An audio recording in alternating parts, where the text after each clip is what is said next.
hopefully you've all been warming up, doing lunges. I hear it's a big step. So, anyway. Oh, sorry, right. Got to do this. It's like Royd is here. God bless you, Royd. He's only got a holiday. Sorry. He's not dead. Not dead. I'm going to squash that rumour right now. He is not dead. He's on holiday. So, welcome back after the break. Thank you for not leaving. That's why we put the sandwiches at the back. It's not. Next up, we have got the brilliant Sharon Dale, who is talking about, I wrote it down, I know it. I should have brought my glasses. Oh, the things I go back to when working with Agile teams. That's a great topic. That's a great topic. It's all great topics. Tell your friends they're all great topics. I'm shutting up. Bye. You know how this works. This is, I promise, it's a cheaper version. I didn't go with Slido. I went with AHA slides.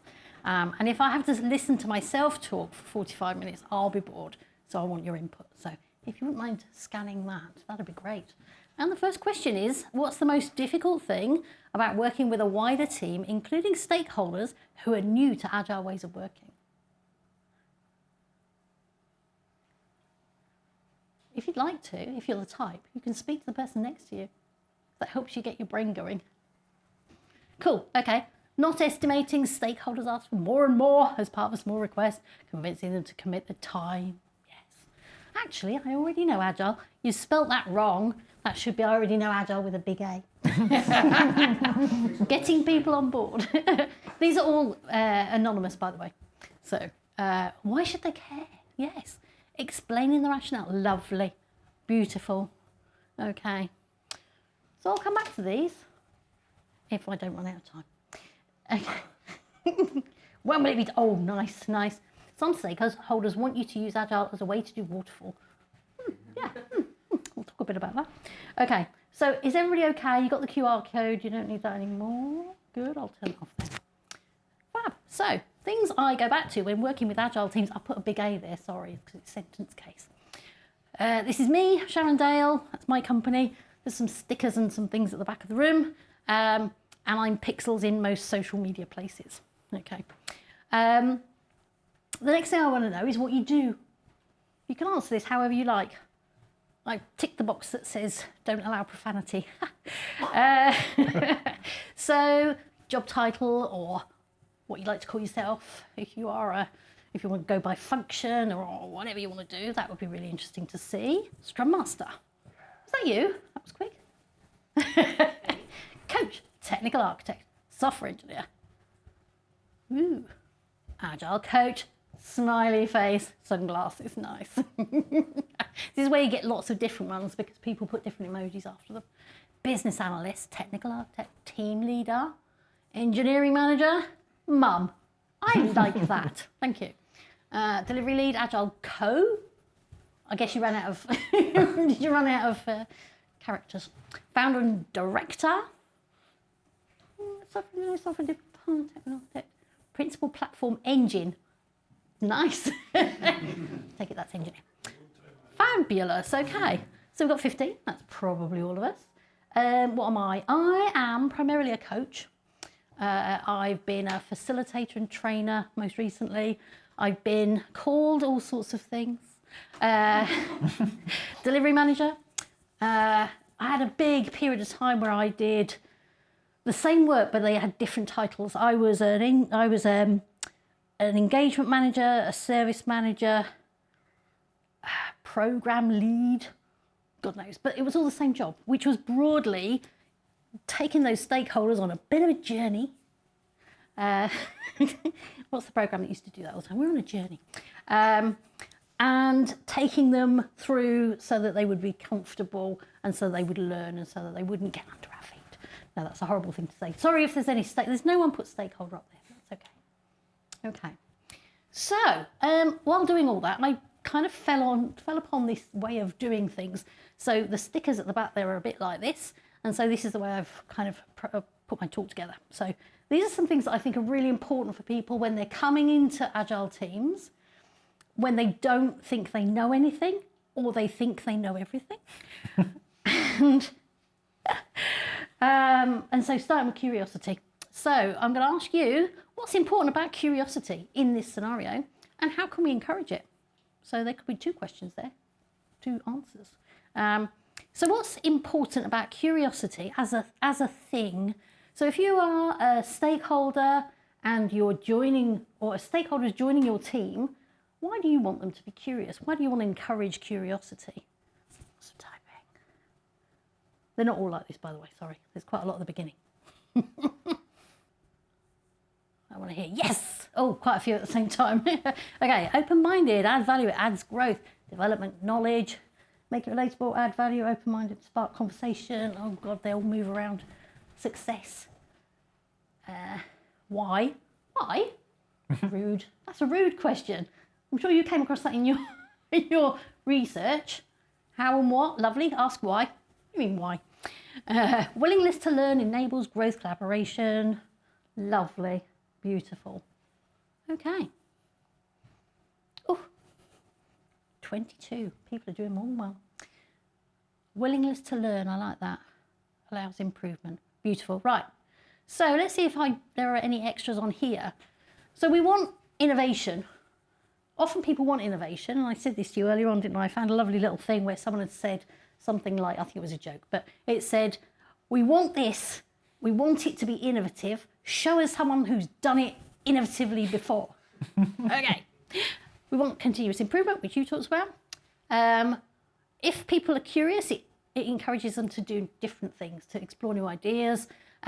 Learning, I think, is really important. I think people find it really difficult to learn if they are fixed on one way of doing things. And I've worked with a lot of public sector people, and so their culture, their way of being, their whole reason for being there often is, weirdly, at the time of an election, when there is a change of government, which there might be, I don't know, there might be, they've got to keep things going. They've got to keep things on the rails. So they've got to keep going and do the same things. And sometimes people like me go along and say, we want you to do things completely differently. We want you to experiment, and we want you to try new things and learn all the time. And they go, okay. Right, so I think this is really important for new people joining a team. If everyone's experimenting, then it's not so difficult for you to be learning and experimenting. And then the problem solving, better decision making, I think that was mentioned, and then keeping the team engaged and motivated. And so how might we do that? Create a safe environment, psychologically safe. People heard of that? Yes. Yeah. So there's lots and lots of writing on this. If you've not read any of it, I would recommend it. Amy Edmondson is the big name, but there's lots and lots of people. Again, this thing about experimentation, I think it's so important in this environment that we teach people that failure is a good thing if we do it right. So we want to learn from failures. We want to encourage them to experiment. And again, the learning piece. I think a lot of people are used to only learning if they go on a course, and an expensive course. And so learning in position, learning with other people, and learning from things that you're all trying together is just really unusual for them. Anybody seen this before? Anybody seen any things that look a bit like this, but not this one before? Kind of jazzy and colourful. I like the fact that you went, classy black and white mono, and I've gone, what? Colours. Okay, so this is called Celebration Grid, and this is by Jürgen Appelow, who is a guy who has written a number of books, but one in particular called Management 3.0. And so there's a load of techniques that he's written about, and so he gets someone to do these drawings. And the idea of this one is that we can celebrate when we learn something. We can celebrate when we get things right. So we're looking at outcomes on 3 levels: success, failure, and learning. And we're looking at behaviour on 3 levels: mistakes, experiments, and practices. Now, if I go back to those public sector workers, those people who are used to doing things one way, then they're used to practices and processes, and this is the way we do things, and there's a checklist. There's a guy who's written loads of books about checklists. He probably bought one or read it or something like that. I can't remember his name. No? Okay. So if you follow your practices, then most of the time you're going to succeed. On the odd occasion, it's going to go wrong for reasons, but most of the time you're going to succeed. But if you only do that, then there's going to be lots of opportunity that you miss out on as an individual and as a team. So you want to do experiments. So we want to encourage people to come this way. And so then if you experiment and you win, if you experiment and you and you succeed, yay. If you experiment and you fail, yay, you've learnt something. And that's one of my things that I say to people, because I'm really annoying with these little catchphrases. Someone will say something about failure and I'll go, we win or we learn, and then we win. All right, Sharon.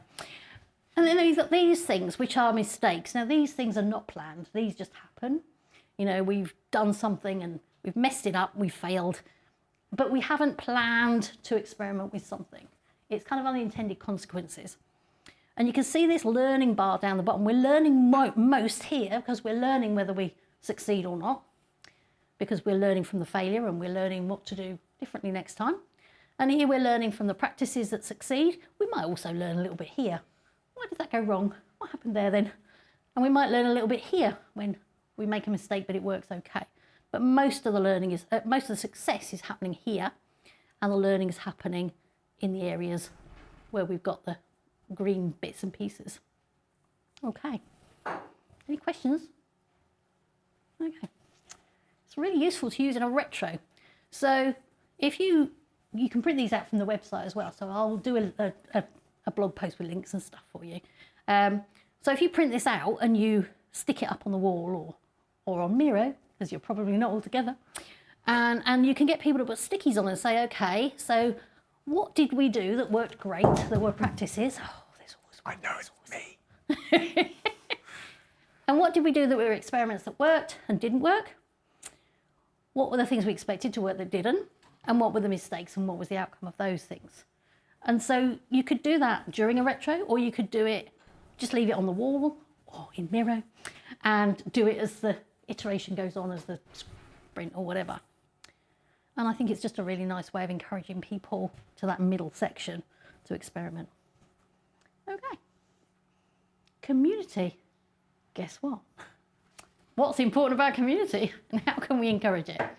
So community, I think, I did a large amount of training for government digital service. That was the first thing I did in the public sector. And this is really where this comes from. It didn't start out being 4 Cs. Me and Dave Snowden, if anyone knows Cynefin, we started off with different letters and we went to the C's. Anyway, so community, what we used to do is get a cohort of people together. So they were the same job, but working in different places. And it was really helpful for them because they worked in HMRC and DWP and other places. And often at the very early stages of that, they were the only one in their whole organisation. So it was really useful for them to meet other people who'd got the same job as them. And none of them knew what it was. And none of their teams knew what they were, because it was a new thing that had been invented at the centre. So, lots of support. I like it when we get a nice big word because everyone's using it. So important about community, that support's right in the middle there. Happiness, love it. Socials, excellent. Learning, yes. Avoid repeating mistakes. Knowledge sharing. Avoid repeating mistakes. That's a brilliant one. Anyone here know Matt Edgar from NHS? Or the name, you might know the name. I've worked with Matt, and Matt used to say, always make new mistakes. And I quite like that, because it's like, don't make the same mistakes. If you're going to make mistakes, make new mistakes, which is quite good. So avoid repeating mistakes. Culture, belonging, team, provide safety, inclusion. Good job I'm not, I thought that said them, it says team. Sharing knowledge. Beautiful. Keep each other motivated. So there's some similar themes. So, twice we've done this, and twice we've got similar themes about belonging and about team and about sharing knowledge and things like that. So a lot of these things kind of lead into the same things. So collaboration and trust. Again, we talk about trust. Morale, I think, is an important thing. We didn't notice, did we? I think that community outside of the team is really, really important. When I spent some time as a delivery manager in GDS looking after the service manual, I was on the delivery manager community, and it was a delight. It was so lovely, because we'd have meetings and they'd be a range of things. Someone would be doing a talk, so they'd practice their talk on us, and we'd do a book club and all sorts of things. It was really, really nice. And I think that gives you some support outside the team, additional support structures, and also more learning in different areas. Supportive environment, I think someone said that. Opportunities for learning, you said that. Beautiful. So how do we do that? This is really important. Create time for those community activities outside the team. Lots of people are like, get on with the work, come on, get coding or whatever you're doing. But that's really important. We used to do ours on a lunchtime once a month, I think, so it wasn't a huge amount of time. Social events, someone put social. Eat together, it's very important, eat together. And these are some of the, that's interesting, that's another benefit. I think I've copied and pasted a bit bizarre here. Recognise and celebrate team achievements, which we'll come on to. Okay. So you talked about what, so what, now what. What, so what, now what, as well as being the chap in 2001, was in a 2015 book called Liberating Structures by Keith McCandless and, I can never remember the guy's name, Henry something that I can't pronounce. I can't remember. I'll try and remember it and I'll tell you. This is one of my favourites, and this is a difficult thing to see, but I'm going to explain it for you. So this is something that I find really useful. I did a piece of work with Land Registry, which was helping their product community to evolve. They'd lost a load of people, and it had turned into, this is my project, here is an update, this is my project, here is an update, etc., etc. And they did that other places. So we went in and we got them to do different things, learning and all those things I said about, so different structures for the meetings. And this is something I got them to do. So Troika Consulting, really nice little liberating structure. You have 3 people. Here I'm showing you the online version. And it works really nicely online.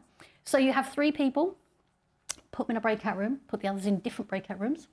And you have 10 minutes each. So for a minute, one person says, my problem is this. I'm having difficulty with getting my team to rest or something. And then the other 2 say, oh, what do you mean by rest? And have you tried this? And, for 2 minutes, they'll ask clarifying questions of that person. And then that person turns their camera off and turns their mic off so that they can't go, yeah, I've tried that, or whatever, or just pull a face that says, I've tried that. And then these 2 people have a conversation between themselves about that question for 5 minutes. And then the other person turns their camera and mic back on and they say, thank you, that was brilliant. These were the things I really liked and that I took from it. And then it switches, they go to the next person, it goes around again. And every time I've done this, someone says, that was amazing. I can't believe that you knew nothing about my scenario and that you gave me this answer or that answer or whatever. It was brilliant. It's really, really nice. And you learn a lot about people and you're giving twice as much advice as you're getting. You're helping 2 people for the help that you're getting. It's nice. Try it. I'll give you links. Okay. Confidence. Guess what? Why is confidence important? And how can we encourage it? So by confidence, what I mean is, again, primarily this was originally from the point of view of I'm trying to get people to learn. I'm bringing people in. I used to do a 20-minute conversation with each of these people before they'd come along, and I'd say, hello, it's Sharon here. I'm calling about the Service Owner Programme. You've been recommended or you've asked for it or whatever. What have you heard about it? What do you want to know, etc., etc. And they'd all go, oh, we're really rubbish though. Everybody else is so much better than us. All these people who have been doing things for a little while, HMRC, they're so much better than us, blah, blah, blah. And I say, yeah, but the people who have been doing it for a long time, they're doing their own thing. And they've still got new people like you coming through. You'll meet some of them on the course. So just trying to, big them up a bit. So what have we got here?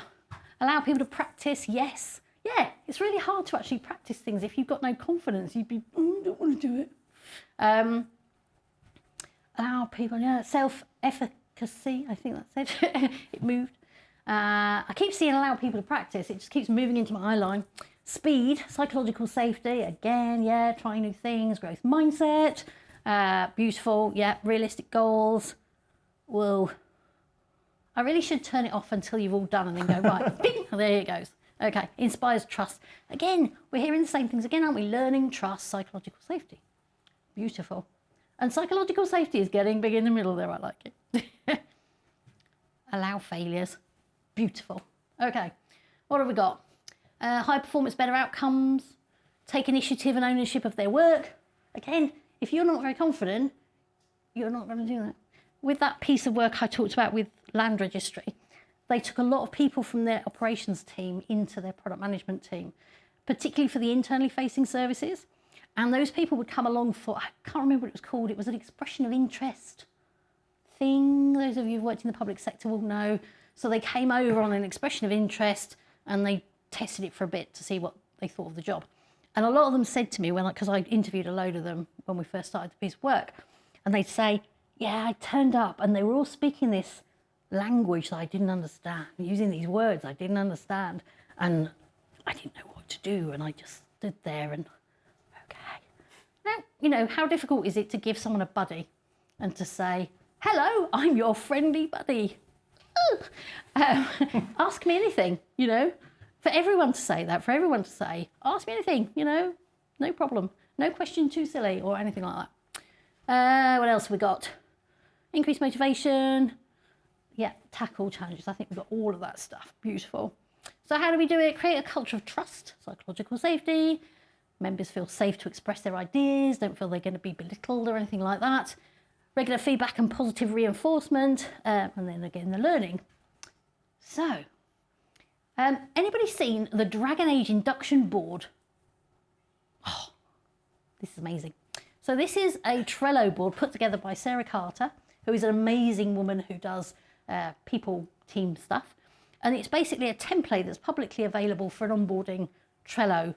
I'll send you the link to it. This is actually version 2. The first one is all kind of D&D or something, whatever. This one is less so. But basically what it does is it gives you, you know, who these people are, what to do before your first day, your email welcome pack, and you just fill it with your own stuff, basically. Choose your own adventure. Here's all the reading. These things you must do. This is your mandatory training, blah, blah, blah, whatever. I got one of these when I joined GDS. It was really, really useful because when you've started somewhere and people are busy, you just feel like a right pain in the bum, don't you? Going, I don't know what to do now. I've done that thing. What do I do? So it's really great to be able to go back to this thing and just complete it, to fill it in, whatever. So I will share that with you. And the other thing I found Trello really useful for was one-to-ones. So when I had one particular manager who I was remote from, I set up a little Trello board and I would just put things in there and she would put things in there. And then when we got together, I would say, it was always online because I was usually here and she was in London. And I'd say, this is what I've been doing. And this is what we talked about last time. Memory not so good, you know, told you. Okay. Has anybody seen these Kudo cards?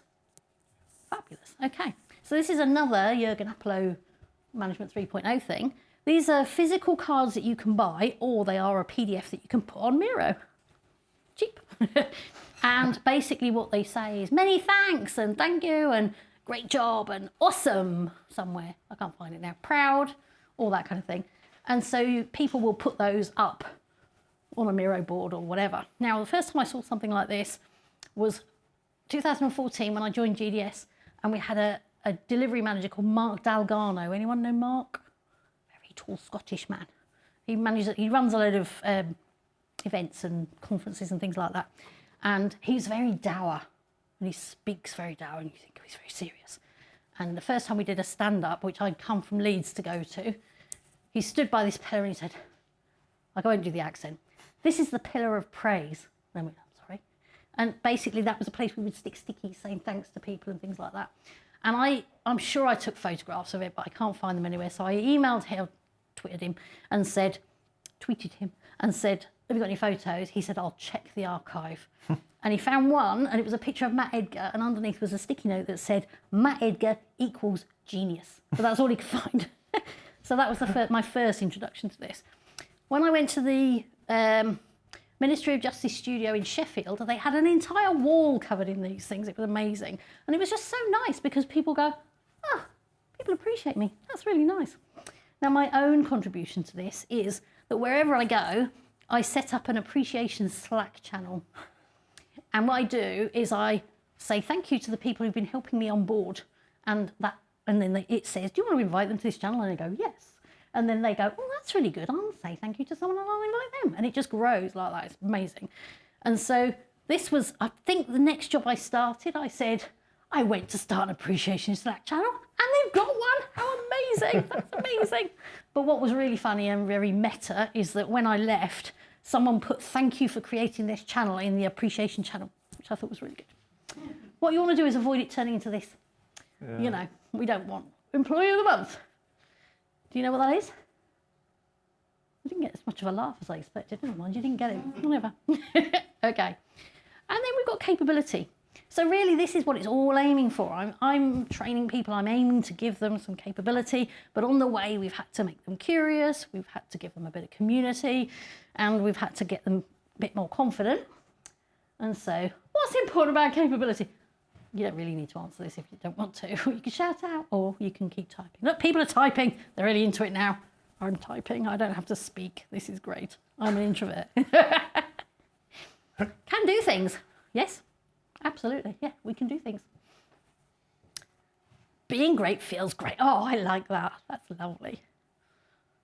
Beautiful. Progress, positive reinforcement, innovation, trust. I like that these are, oh, there we go. That's spoiled it, hasn't it? Knowledge enables everything. Ooh, skill, increased speed of delivery. There's definitely a character limit, isn't there? Okay, beautiful. And interestingly, they are more colourful on my screen than they are on here, but I quite like that. It's a bit, you know, a bit more classy than my original slides. Beautiful. Competence, innovation, skills. Again, we're getting similar stuff. We're learning, trust, etc., etc. Beautiful. Help bring people along. Okay. So, yeah, it's crucial for success. If people don't have the skills, we can't do the thing. Competitive, greater effectiveness. Effectiveness, I think, is the more important. I hear a lot about efficiency. Efficiency is okay, but only if you do it the right thing. And prepares the team to handle future challenges and changes in the industry or go into a new job. Okay. And how do we do it? Provide them access to training and learning resources and things. I think this is much more important. Knowledge sharing and mentoring and things like that. Mentorship and coaching should say on there. I don't know why I didn't put it on there. T-shaped people. Emily Webber's been talking about comb-shaped people. So lots and lots of skills. So you're not dependent on a single point of failure, and also people can work together. I really like pairing of any type. I really like people working together. Okay. So, if you can read these sticky notes, they are nothing to do with this subject, but I couldn't find one for this. I clearly didn't take any photographs of those. So, when I'm talking to a group of people who either don't know anything about Agile or think they know everything about Agile, I do this exercise. And I say, what have you heard about Agile that you think is true? What have you heard about Agile that you think is not true? And what are you not sure about? And then I designate 3 bits of wall or Miro board, and I get them to stick sticky notes up. And it's relatively anonymous unless you've got really obvious handwriting, or you go, oh my God, I'm going to stick this one right there. It's really important. They're mostly anonymous. And I go, okay, done, brilliant. I will go through them. And I pick a sticky and I say, okay, this one says, there is no documentation in Agile. Mm-hmm. Okay, anyone got any opinions on it? And I look and I go, oh, look, there's one here as well. Isn't that amazing? True or not true? True or not true? What do you think? Someone over here is not sure about that. What do we think? And then someone will say, no, that's rubbish, blah, blah, blah, whatever. And usually I don't need to answer those questions. Usually someone in the room will give us a really lovely explanation. And even if someone claims something that you think is not necessarily the truth, you can normally kind of steer it, or someone will go, no, no, no. Anyway, so that's a really nice exercise. It's gentle and mostly. This one's not so gentle. Okay. So making the unfamiliar familiar. Anybody got any ideas what I use this exercise, what I use this for? Say that again, sorry. Sizing. Beautiful. You win a prize. I'll give you a sticker. a different sticker. Sizing, absolutely, yes. So this is my favourite thing to do. It's just amazing. I went on to wherever it was, I don't know, probably Shutterstock or something, and I found these amazing pictures of fruit, and I downloaded them, and I actually created these beautiful cards. I've got some smaller ones. When I've got larger teams, I have 2 lots, and I've got 10 in here, and they are the same as the ones on there. And when we were meeting in person, pre-pandemic, you know, I would hand those out. And if I had just a small team, I'd give one to each of them. I think I've got a few extras. And I'd hand them out, and I'd get them to walk, stand. You know the thing where you go, sorry. You'd say, okay, stand at this end if you think it's really easy to prepare and eat, and stand at this end if you think it's really difficult to prepare and eat. So what I'd say is, all of these are clean, okay? They're ready to eat, apart from, you know, if you need to peel them or anything like that. So what I want you to do is agree between you, that's the difficult bit, which are the easiest and which are the most difficult to prepare and eat. And then it would just give them an idea of, okay, so how long, and then how long would it take us to do that, and that kind of thing. So it's just a really easy way of doing that. So yes, you're right, estimation or sizing. So broadly, they came down to this. I can just pick those things up and put them in my mouth and bite off the bit that I don't want to eat. I need to peel it, but it's fairly easy. I need to peel it, but it's a bit more difficult. This one was controversial. I'll come back to that. That one, lots of people said, I've no idea what that is. I've never seen one of those. Anyone seen one of those before? Yeah, anyone eaten one before? Yes, I think that is the right answer. So lots of people said, never seen that before. Lots of people disagreed about what that was, because there was nothing near it on the picture. So it was like, is it a peach? Is it an apricot? Is it mango? What is it? And then pineapple. So we had loads of philosophical discussions about these things. It was so funny. So people would say, well, if that's a peach, that's different. I said, but is it? They've both got stones. So would you treat it any differently? I mean, I guess you would. You just eat the peach, probably, anyway.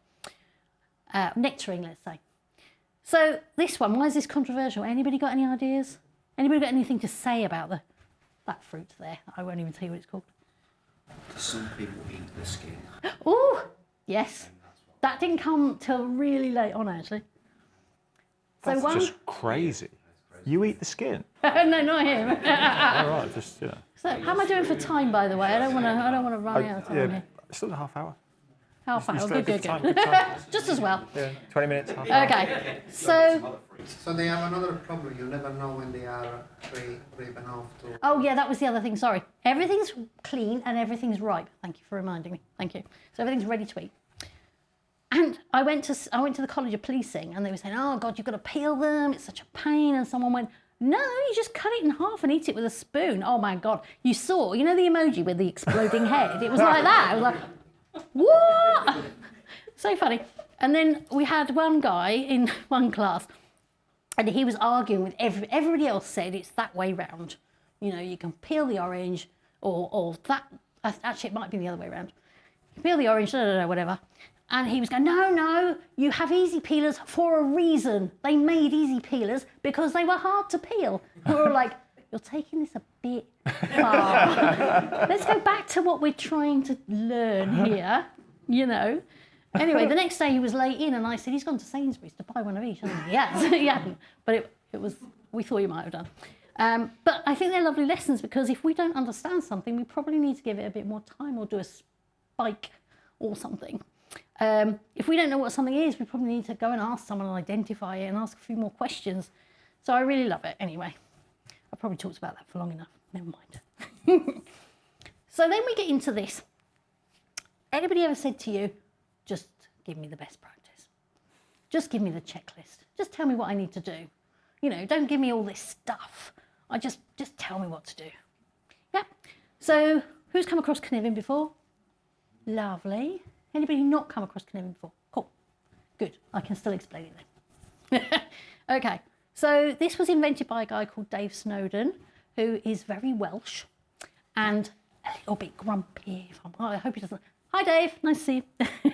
I've never actually met him. We spoke at the same conference this year, but he didn't make it to the actual conference because he'd had a car accident that day.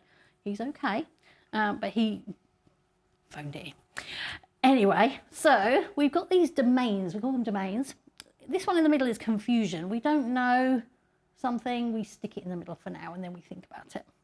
And then we've got clear, complicated, complex, and chaotic. It's easy, see? It used to be called simple, not anymore. I think he did it first. Okay, so if you've got something that's clear, then there's no degree of freedom and there is best practice. There's a best way of doing it. And what we do is we sense, we categorise it, and then we respond. Okay? If something's complicated, then it's tightly coupled. The brain, come on. What we're trying to do, the outcome that we want, I'll come up with a better way of saying that when my brain catches up with me. And when something's complex, then there's no cause and effect. That's the word. I knew it would get there eventually. Thank you, brain. Cause and effect relationship that we can see going forward. We can see it going back. Once it's happened, we go, oh yeah, I can see why that happened. And then chaotic, this is novel practice. It's something that we can't really control. All of these things will move around, and I'll talk a little bit about each of those to explain them a little bit better. Okay. So if something's simple, oh, that's interesting. I've broken my slides earlier. That's because my other half was going, come on. Okay, ignore the thing in the middle. Oh no, don't ignore the thing in the middle. The thing in the middle is waiting to come out because it's confused, much like myself. Okay, so this is clear. This is, I want my dress washed because I'm going to give a talk and I'm not around, so Mick's got to do it for me. So I don't trust Mick to wash my dress properly, so I give him instructions. I give him a checklist and I say, use this detergent, put it on this number, put it in the washing machine, don't forget to get it out, hang it on a hanger. Okay, and that's it. Those are my instructions. Any reasonable person should be able to follow those instructions and get it right. Mick can get that right. Okay. So that's clear. So this is something that's repeatable, we understand it. So if we go back to that, the thing with the experiments again, that's our practices. Those are things we do regularly, we understand them, we know how to do them. Waiting in confused is complicated. This is my car. My car's very upset at the moment. It's got a problem with the catalytic converter, and I don't know what to do with a catalytic converter. I barely know how to say it, let alone what it does or how to fix it. So I'm going to need to take it to a garage when I get back to Dorset and they will fix it for me. They have tools, specific tools, they have specific knowledge, they might have training, they might be licensed to do the thing. But there is a cause and effect relationship. You know, I take it in there, I say, I've got this engine warning light on, they've told me before it's a catalytic converter, can you buy one, can you fix it for me? And they'll say, yes, of course, it'll be ready on Tuesday. And it might not be. But that's nothing to do with whether it's complicated or not. And waiting and confused is complex. So let's say this is medicine, okay? When we go to the doctor and we say, I've got an ache, a pain, spots, whatever, they have to ask us a lot of questions and try and work out what the situation is, and then they'll try giving us particular medicine or something like that, or send us for an x-ray or whatever it is to work out what it is. And so it's not something that you can see a direct cause and effect relationship. You'll go to the GP and they'll say, here we go, I'll give you a prescription, take that to the pharmacy, and they'll give you some tablets. Actually, they don't do that anymore. It's all electronic these days, did you know? And so you try those tablets. If they don't work, then you go back to the GP and you say, that didn't work, I need something else. So what we're doing there is we're trying something, and if it doesn't work, then we're dampening that idea and we're trying something new. Doing it again. And this is very much related to what we're doing a lot of the time. We're doing things with people. People are complex. People don't necessarily do what you expect them to do and all that. And so waiting there in confused is chaotic. And so this is a house fire, for example. So a house fire happens, someone dials 999, the fire service turn up, they put out the fire, and then you need to decide whereabouts this goes. So if it got put out quite quickly, and there's not much damage, you probably just clean it and things like that, and you can move it back into, you know, normal behaviour within your house. If it is very damaged, you probably need to go to complicated and get the house rebuilt or something like that. And so you can see how these things move around. If you have something that's clear, like my dress and the washing machine, and Mick wasn't to follow the instructions properly and he were to put it on a very hot temperature, then it would probably shrink and then we'd have back to the chaos because I'd be very unhappy. Okay. Any questions on that? It's really worth looking into. It's a really good thing to help people to understand why when they say, just give me the best practice, I say, no. I don't say it like that, but I say, funny you should say that. It's a really great opportunity. Okay. Anyone seen this before? You can't see it now. I don't know. Right, what there is on there, and I did think about this actually, it might need brightening up, is you've got an arrow pointing this way, and you've got an arrow pointing that way. But it's very, very pale, okay? I will send you all these. Jobs to be done. Anyone familiar with jobs to be done? Anyone familiar with switching forces? Probably not if you're not familiar with jobs to be done. Okay, so if you're doing a lot of research for a new service, then you're going to be looking at what things are going to enable the switch and what things are going to block the switch. And your users are in the middle there, and you've got the new service on one side and the old solution on the other. So what's going to push them towards the new service and what's going to pull them towards the new service? So what about the old service is going to make them go, oh, please give me something new? And what about the new service is going to make them think, oh, actually, I quite like that. And what's going to make them anxious about the new service, or anxious about leaving the old service, sorry, and other way around. What existing habits and switching costs are going to stop them from going, yes, yes, give it to me now, and what anxieties about the new solution are they going to be? So I've got some examples here. So luckily these are a bit brighter. So if your old solution has frequent failures, falls over all the time, loses information, blah, blah, blah, whatever, that's going to push people towards changing. And if there's redundancy, which means that you're not going to have those problems and you know that on the new service, you might think, oh yes, definitely this is what we want. And if you've got people who are very familiar with the old system and oh, it's going to be so hard though. Oh, I've got to learn a new thing. I mean, if you've ever read Drive by Dan Pink, then motivation is mastery. You know, a lot of it is about mastery, and if you take away people's mastery because you are taking away the things that they're familiar with, then that they lose the motivation. And then the anxiety might be, does it do everything we need? So it's a really useful diagram, and you'd have lots of little stickies all over there representing all the conversations you've had with people. So that really gives you an idea of whether people are going to move in that direction. And it's really useful to see, you know, what things are going to encourage people to go with that. Because you often get someone from the back going, do it, we need this new solution. And the people who are going to be using it go, I don't want, I've got a big book here that tells me what to do with the old one. Don't make me change. I'm sure someone said that sometime. Okay, crossing the chasm. People familiar with this? Okay. So I am one of these. No one's surprised, are they? I love a new shiny thing. I love apps and God knows what else. I spend too much money and time on them. Early adopters, these are people that are like, oh yeah, this is something I want it to do. Yeah, I don't mind that there's no manual or whatever. And then there's a massive chasm here. So Geoffrey Moore wrote a book about it. There's also preceding information about it. To get from these early adopters to the early majority want a lot of other things. They don't want something that doesn't have support, that they can ring up immediately. They don't want things that, well, I'm going to show you on the next slide. And then you've got the late majority, even more so, and the laggards who are like, everybody else needs to be using this and they need to be forcing me off the old one before I will use this.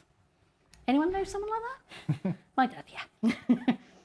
Okay, so here is an example. This is Tana, which is a note. You don't need to read any of this stuff. Sorry, I've done the thing. You don't need to read any of this. I'll read the important bits out to you. This is a product, which is a note-taking thing. I love it. Other people ahead of me are already saying, I'm not using Tana anymore, I'm using capacities. So I'm already behind the curve. Maybe I'm not the innovator. So the core project, the core product. I'm risk tolerant. I'm happy to use it. I don't need a manual. You know, I'm quite happy with it as it is. There's an app which just allows you to capture information. Doesn't allow you to do anything with it. That's okay. I'm old. I don't want to be looking at a little screen like that. Jeez. Anyway, and then early adopters, as I said, they compare this software to the software they use. Is it pretty equivalent? That's okay. I'll switch.